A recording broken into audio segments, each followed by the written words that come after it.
नमस्कार दोस्तों। आज की कहानी सुनने से पहले अगर आपने मेरे चैनल को सब्सक्राइब नहीं किया है तो झटपट सब्सक्राइब करके मेरा प्रोत्साहन बढ़ाएं और मेरे छोटे से लक्ष्य 500 सब्सक्राइबर्स तक पहुंचने में मदद करें। वीडियो को लाइक ज़रूर करें और कमेंट में आज लिख के बताएं कि कौन सा उच्चारण सही है, मिजाज या मिजाज। जवाब आपको इस कहानी के अंत में दे दिया जाएगा। आज की कहानी हिंदी साहित्य जगत के पितामह कहे जाने वाले भारतेंदु हरिश्चंद्र की रचित है। इस कहानी में प्रभृति शब्द का जगह जगह प्रयोग किया गया है, जिसका सरल भाषा में अर्थ है इत्यादि और अंग्रेजी में एटसेट्रा। आइए सुनते हैं आज की कहानी स्वर्ग में विचार सभा का अधिवेशन। स्वामी दयानंद सरस्वती और बाबू केशव चंद्र सेन के स्वर्ग में जाने से वहां एक बहुत बड़ा आंदोलन हो गया। स्वर्गवासी लोगों में बहुतेरे तो इनसे घृणा करके धिक्कार करने लगे और बहुतेरे इनको अच्छा कहने लगे।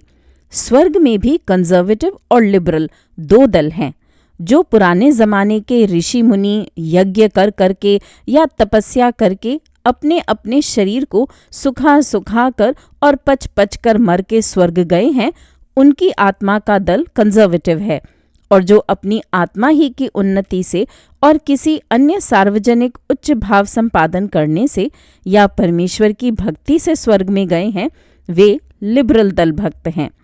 वैष्णव दोनों दल के क्या दोनों से खारिज थे, क्योंकि इनके स्थापक गण तो लिबरल दल के थे, किंतु ये लोग रैडिकल्स क्या महा रैडिकल्स हो गए हैं। बेचारे बूढ़े व्यासदेव को दोनों दल के लोग पकड़ पकड़ कर ले जाते और अपनी अपनी सभा का चेयरमैन बनाते थे। और व्यास जी भी अपने प्राचीन अव्यवस्थित स्वभाव और शील के कारण जिसकी सभा में जाते थे वैसी ही वक्तृता कर देते थे। कंजर्वेटिवों का दल प्रबल था। इसका मुख्य कारण ये था कि स्वर्ग के जमींदार इंद्र गणेश प्रभृति भी उनके साथ योग देते थे, क्योंकि बंगाल के जमींदारों की भांति उदार लोगों की बढ़ती से उन बेचारों को विविध सर्वोपरि बलि और मान न मिलने का डर था। कई स्थानों पर प्रकाश सभा हुई। दोनों दल के लोगों ने बड़े आतंक से वक्तृता दी। कंजर्वेटिव लोगों का पक्ष समर्थन करने को देवता भी आ बैठे और अपने अपने लोकों में भी उस सभा की स्थापना करने लगे। इधर लिबरल लोगों की सूचना प्रचलित होने पर मुसलमानी स्वर्ग और जैन स्वर्ग तथा क्रिस्तानी स्वर्ग से पैगंबर, सिद्ध, मसीह प्रभृति हिंदू स्वर्ग में उपस्थित हुए और लिबरल सभा में योग देने लगे। बैकुंठ में चारों ओर इसी की धूम फैल गई। कंजर्वेटिव लोग कहते, छी, दयानंद कभी स्वर्ग में आने के योग्य नहीं। इसने एक, पुराणों का खंडन किया, 2, मूर्ति पूजा की निंदा की, 3, वेदों का अर्थ उल्टा पुल्टा कर डाला, 4, दक्ष नियोग करने की विधि निकाली, 5, देवताओं का अस्तित्व मिटाना चाहा और 6, अंत में सन्यासी होकर अपने को जलवा दिया। नारायण नारायण, ऐसे मनुष्य की आत्मा को कभी स्वर्ग में स्थान मिल सकता है जिसने ऐसा धर्म विप्लव कर दिया और आर्यावर्त को धर्म बहिर्मुख किया। एक सभा में काशी के विश्वनाथ जी ने उदयपुर के एकलिंग जी से पूछा, भाई, तुम्हारी क्या मति मारी गई जो तुमने ऐसे पतित को अपने मुंह लगाया और अब उसके दल के सभापति बने हो? ऐसा ही करना है तो जाओ लिबरल लोगों में योग दो। एकलिंग जी ने कहा, भाई, हमारा मतलब तुम लोग नहीं समझ सकते। हम उसकी बुरी बातों को न मानते न उसका प्रचार करते, केवल अपने यहाँ के जंगल की सफाई का कुछ दिन उसे ठेका दिया, बीच में वह मर गया। अब उसका माल मता ठिकाने रखवा दिया तो क्या बुरा किया? कोई कहता, केशव चंद्र सेन, छी छी, इसने सारे भारतवर्ष का सत्यानाश कर डाला। 1, वेद पुराण सबको मिटाया, 2, क्रिस्तान मुसलमान सबको हिंदू बनाया, 3, खाने पीने का विचार कुछ न बाकी रखा, 4, मद्य की तो नदी बहा दी। हाय हाय, ऐसी आत्मा क्या कभी बैकुंठ में आ सकती है? ऐसे ही दोनों के जीवन की समालोचना चारों ओर होने लगी। लिबरल लोगों की सभा भी बड़ी धूमधाम से जमती थी, किंतु इस सभा में दो दल हो गए थे। एक जो केशव की विशेष स्तुति करते, दूसरे वे जो दयानंद को विशेष आदर देते थे। कोई कहता, आहा, धन्य दयानंद, जिसने आर्यावर्त के निंदित आलसी मूर्खों की मोह निद्रा भंग कर दी, हजारों मूर्खों को, ब्राह्मणों के, जो कंजर्वेटिवों के पादरी और व्यर्थ प्रजा का द्रव्य खाने वाले हैं, फंदे से छुड़ाया, बहुतों को उद्योगी और उत्साही कर दिया, वेद में रेल, तार, कमेटी, कचहरी दिखाकर आर्यों की कटती हुई नाक बचा ली। कोई कहता, धन्य केशव, तुम साक्षात दूसरे केशव हो। तुमने बंग देश की मनुष्य नदी के उस वेग को, जो क्रिश्चियन समुद्र में मिलने जाने को उच्छलित हो रहा था, रोक दिया। ज्ञान कर्म का निरादर करके परमेश्वर का निर्मल भक्ति मार्ग तुमने प्रचलित किया। कंजर्वेटिव पार्टी में देवताओं के अतिरिक्त बहुत लोग थे, जिनमें याज्ञवल्क्य प्रभृति कुछ तो पुराने ऋषि थे और कुछ नारायण भट्ट, रघुनंदन भट्टाचार्य, मंडन मिश्र प्रभृति स्मृति ग्रंथकार थे। लिबरल दल में चैतन्य प्रभृति, आचार्य, दादू, नानक, कबीर प्रभृति भक्त और ज्ञानी लोग थे। अद्वैतवादी भाष्यकार, आचार्य पंचदशीकार प्रभृति पहले दलमुक्त नहीं होने पाए। मिस्टर ब्रैडलॉ की भांति इन लोगों पर कंजर्वेटिवों ने बड़ा आक्षेप किया, किंतु अंत में लिबरलों की उदारता से उनके समाज में इनका स्थान मिला था। दोनों दलों के मेमोरियल तैयार कर स्वाक्षरित होकर परमेश्वर के पास भेजे गए। एक में इस बात पर युक्ति और आग्रह प्रकट किया था कि केशव और दयानंद कभी स्वर्ग में स्थान न पावें, और दूसरे में इसका वर्णन था कि स्वर्ग में इनको सर्वोत्तम स्थान दिया जाए। ईश्वर ने दोनों दलों के डेप्यूटेशन को बुलाकर कहा, बाबा, अब तो तुम लोगों की सेल्फ गवर्नमेंट है। अब कौन हमको पूछता है? जो जिसके जी में आता है करता है। अब चाहे वेद क्या, संस्कृत का अक्षर भी स्वप्न में भी न देखा हो, पर धर्म विषय पर वाद करने लगते हैं। हम तो केवल अदालत या व्यवहार या स्त्रियों के शपथ खाने को ही मिलाए जाते हैं। किसी को हमारा डर है? कोई भी हमारा सच्चा लायक है? भूत प्रेत ताजिया के इतना भी तो हमारा दर्जा नहीं बचा। हमको क्या काम वैकुंठ में कोई आवे? हम जानते हैं कि चारों लड़कों यानी सनक आदि ने पहले ही से चाल बिगाड़ दी है। क्या हम अपने विचारे जय विजय को फिर राक्षस बनवावें कि किसी का रोक टोक करें? चाहे सगुन मानो चाहे निर्गुण, चाहे द्वैत मानो चाहे अद्वैत, हम अब न बोलेंगे। तुम जानो स्वर्ग जाने। डेप्यूटेशन वाले परमेश्वर की ऐसी कुछ खिजलाई हुई बात सुनकर कुछ डर गए। बड़ा निवेदन सिवेदन किया। किसी प्रकार परमेश्वर का रोष शांत हुआ। अंत में परमेश्वर ने इस विषय के विचार के हेतु एक सिलेक्ट कमेटी की स्थापना की। इसमें राजा राम मोहन रॉय, व्यासदेव, टोडरमल, कबीर प्रभृति भिन्न भिन्न मत के लोग चुने गए।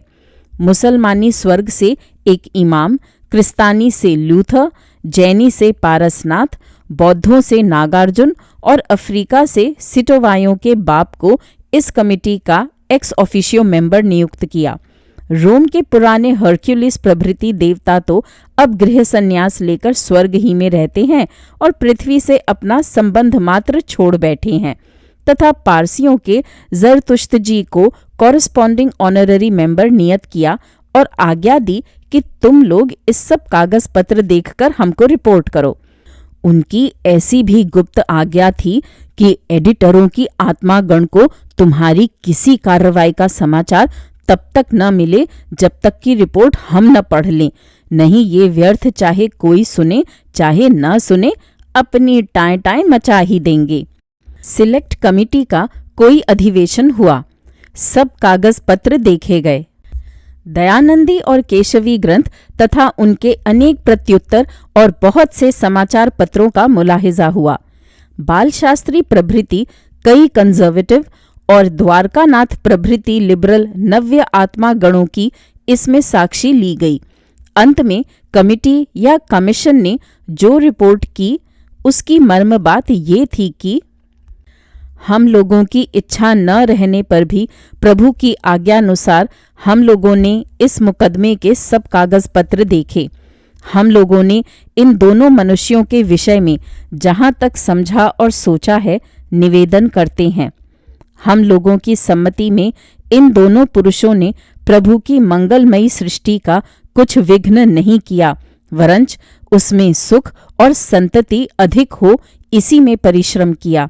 जिस चंडाल रूपी आग्रह और कुरीति के कारण मन माना पुरुष धर्म पूर्वक न पाकर लाखों स्त्री कुमार्गामिनी हो जाती हैं, लाखों विवाह होने पर भी जन्म भर सुख नहीं भोगने पाती, लाखों गर्भ नाश होते और लाखों ही बाल हत्या होती हैं, उस पापमयी परम नृशंस रीति को इन लोगों ने उठा देने में शक्य भर परिश्रम किया। जन्मपत्री की विधि के अनुग्रह से जब तक स्त्री पुरुष जिए एक तीर घाट एक मीर घाट रहे।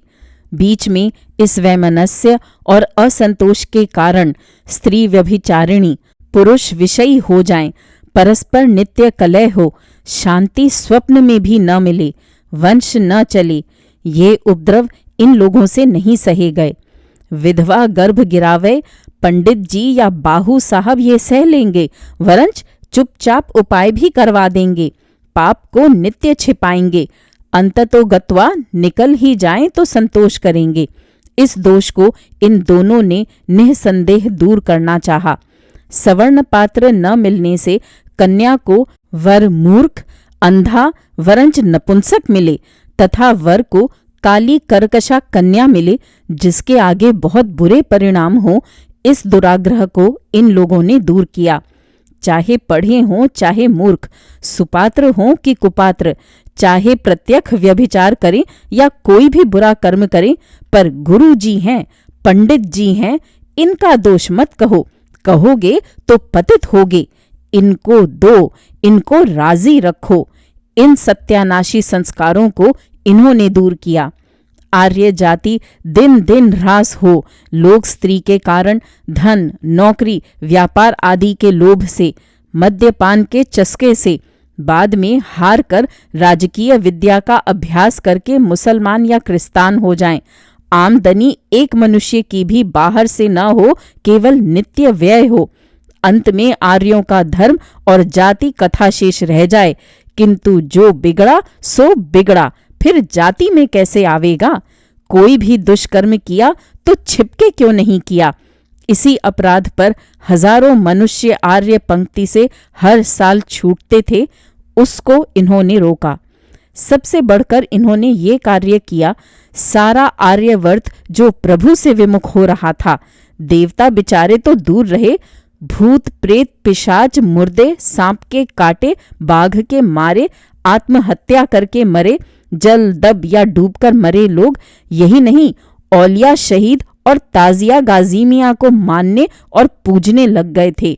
विश्वास तो मानो छिनाल का अंग हो रहा था। देखते सुनते लज्जा आती थी कि हाय ये कैसे आर्य हैं, किससे उत्पन्न हैं। इस दुराचार की ओर से लोगों का अपनी वक्तृताओं के थपेड़े के बल से मुंह फेर कर सारे आर्यावर्त को शुद्ध लायल कर दिया। भीतरी चरित्र में इन दोनों के जो अंतर हैं वह भी निवेदन कर देना उचित है। दयानंद की दृष्टि हम लोगों की बुद्धि में अपनी प्रसिद्ध पर विशेष रही। रंग रूप भी इन्होंने कई बदले। पहले केवल भागवत का खंडन किया, फिर सब पुराणों का, फिर कई ग्रंथ माने कई छोड़े, अपने काम के प्रकरण माने, अपने विरुद्ध को क्षेपक कहा। पहले दिगंबर मिट्टी पोते महात्यागी थे, फिर संग्रह करते करते सभी वस्त्र धारण किए। भाष्य में भी रेल तार आदि कई अर्थ जबरदस्ती किए। इसी से संस्कृत विद्या को भली भांति न जानने वाले ही प्रायः इनके अनुयायी हुए। जाल को छुरी से न काटकर दूसरे जाल ही से जिसको काटना चाहा, इसी से दोनों आपस में उलझ गए और इसका परिणाम गृह विच्छेद उत्पन्न हुआ। केशव ने इनके विरुद्ध जाल काटकर परिष्कृत पथ प्रकट किया। परमेश्वर से मिलने मिलाने की आड़ या बहाना नहीं रखा। अपनी शक्ति की उच्छलित लहरों में लोगों का चित्त आर्द्र कर दिया। यद्यपि ब्राह्मण लोगों में सुरा मांसादि का प्रचार विशेष है, किंतु इसमें केशव का दोष नहीं। केशव अपने अटल विश्वास पर खड़ा रहा। यद्यपि कूची बिहार के संबंध करने से और ये कहने से कि ईसा मसीह आदि उससे मिलते हैं, अंतावस्था के कुछ पूर्व उनके चित्त की दुर्बलता प्रकट हुई थी, किंतु वह एक प्रकार का उन्माद होगा, या जैसे बहुतेरे धर्म प्रचारकों ने बहुत बड़ी बातें ईश्वर की आज्ञा बतला दी, वैसे ही यदि इन विचारों ने एक दो बात कही तो क्या पाप किया।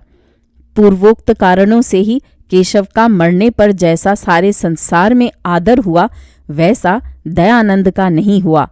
इसके अतिरिक्त इन लोगों के हृदय में भीतर छिपा कोई पुण्य पाप रहा हो तो उसको हम लोग नहीं जानते। इसका जानने वाला केवल तू ही है।